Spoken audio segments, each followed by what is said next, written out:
प्यारी, तुम जमीन पर क्यों लेटी हो? सोती हो या जागती हो?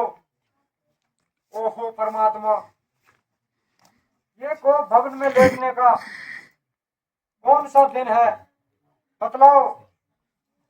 ये शोकजन अवस्था, इसका कारण बतलाओ।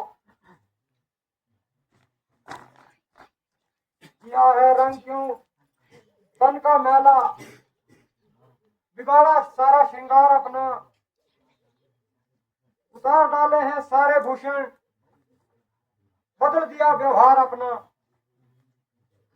पड़ी हो उलझन में कौन सी तुम,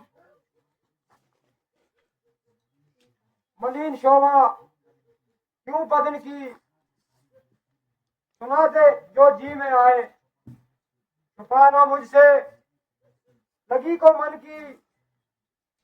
हे रानी, तुम रोती क्यों हो? बोलो, कुछ तो बोलो।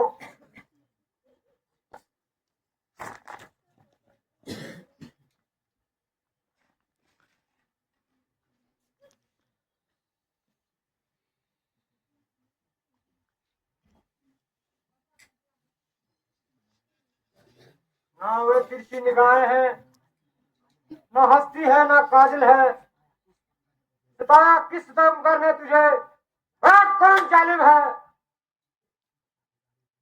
नशा बिगाड़ी हुई है इसलिए तकदीर वालों की, ये कैसी दुर्गति है इन घुंघराले बालों की।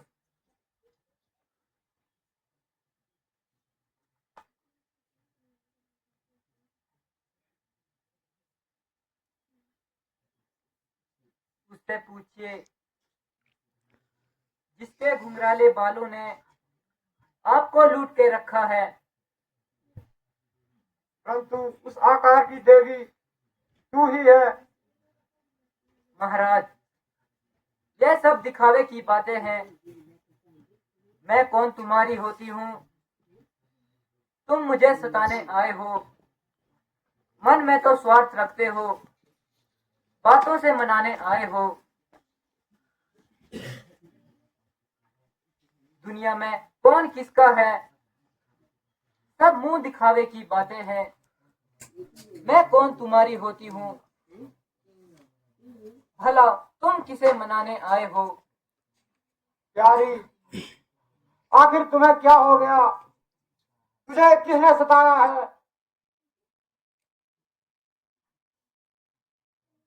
प्यारी, इस रोने धोने को बंद करो और स्पष्ट कहो तुम क्या चाहती हो। मत सुनो मन की व्यथा, इसकी चिकित्सा हो नहीं सकती। कर सको उपचार जिसका, रोग है ऐसा है नहीं। क्या कहूँ कैसे कहूँ, कहने से क्या परिणाम है सरल सुनना मगर करना बहुत कठिन काम है। क्या कहा? कठिन काम? अब तुम्हारा काम मेरे लिए कठिन हो गया।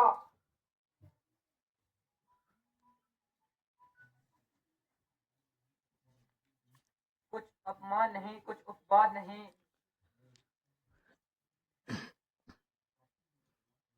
करती मैं उपवास नहीं, जो सच कह दूं राजा जी।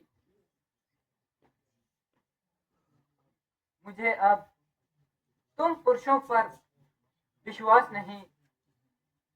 इन मीठी मीठी बातों ने महाराज न मुझको बहकाओ।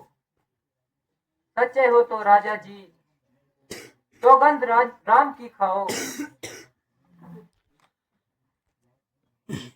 याद है महाराज तुम्हें, तुम पर दो वरदान मेरे, वही धन मेरा मुझको दे दो। अगर बनते हो धनवान मेरे। रानी, ऐसी वैसी बातें करने से क्या फायदा? साक्षी मेरी बात का ये राजभवन है, साक्षी आकाश है, पृथ्वी और पवन है।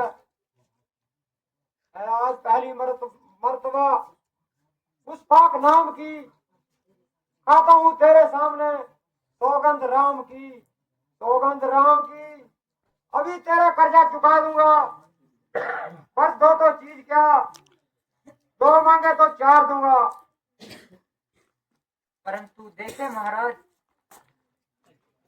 कहीं सत्य से विचलित मत होना, क्योंकि सत्य से ही रघुवंश का वृक्ष हरा भरा है।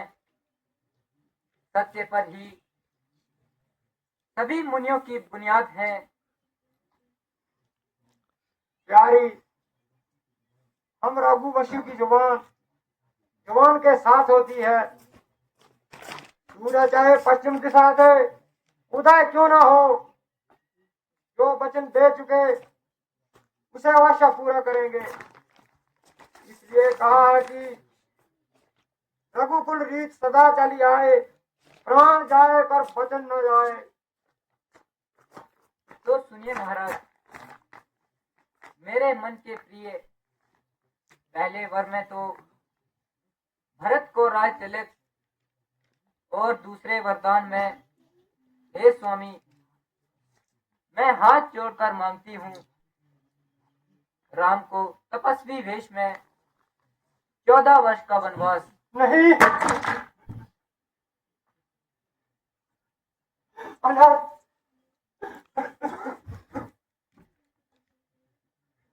क्यों महाराज, निकल गए प्राण, बस कह दो।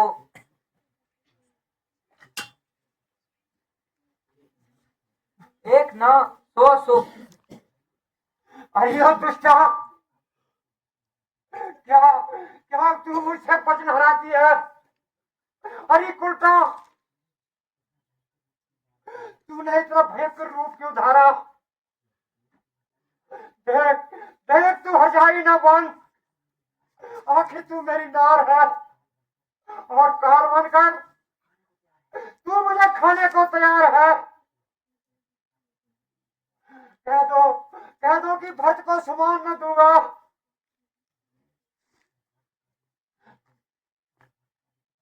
मैं भक्त का भी पिता हूँ, जैसा पुत्र भक्त है वैसा राम है।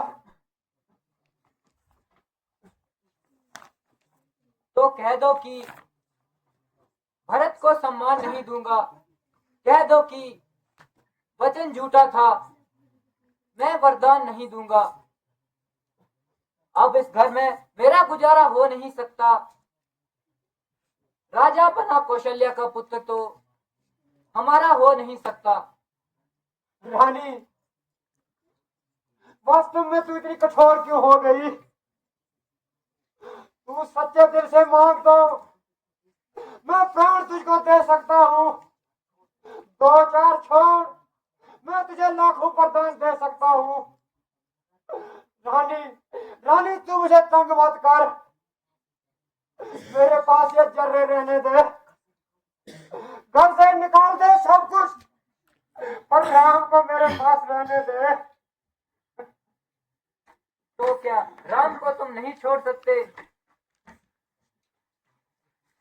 आंखों को फोड़कर तू अंधा ना कर मुझे, और लाठी को तोड़कर बेसहारा ना कर मुझे।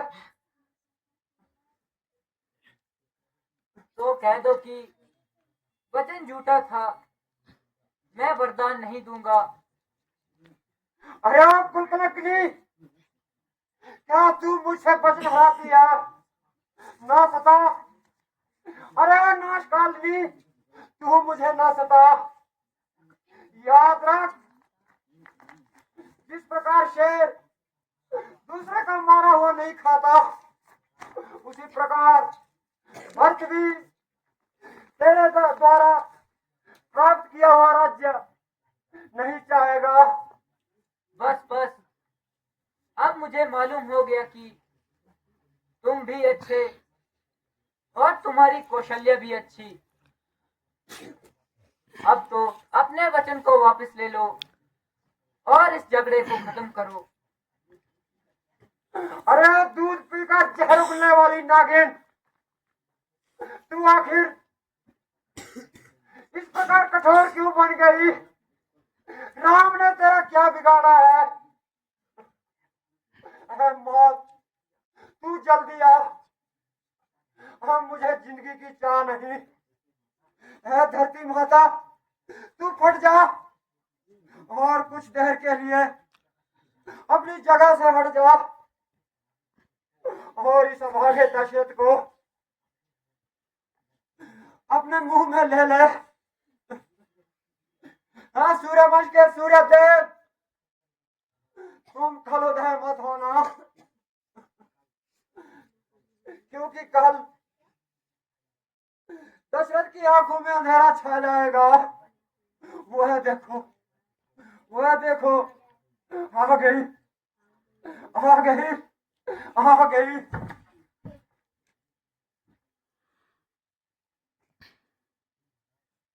क्यों महाराज, निकल गए प्राण?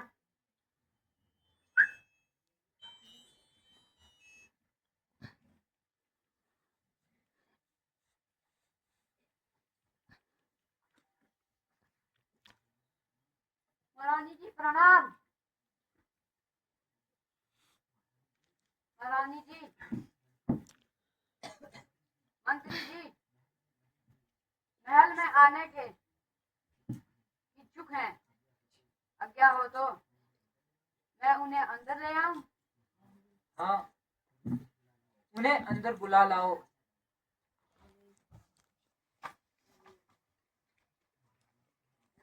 महारानी जी प्रणाम।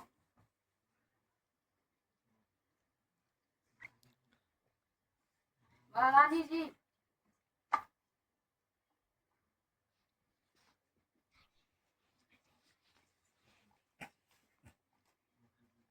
मंत्री जी, कहिए, क्या कहना चाहते हो? महारानी जी, महाराज, आप तो क्यों लेटे हैं? राज तिलक का समय नजदीक है। क्या कहूं मंत्री जी, महाराज रात भर राज तिलक के कार्य में व्यस्त रहे, इसलिए वह बिल्कुल भी नहीं सोए। राम राम कहते कहते 4 पहर बीत गए। राम को भेजो कि वह हाल आकर पूछ ले। मुझसे तो कुछ कहते नहीं, खुद जगा कर पूछ ले। जो आज्ञा महारानी जी।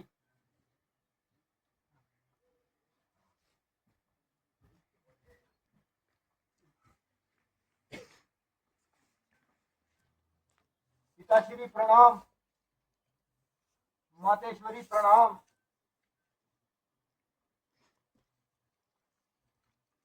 बेटा राम, हम आ गए।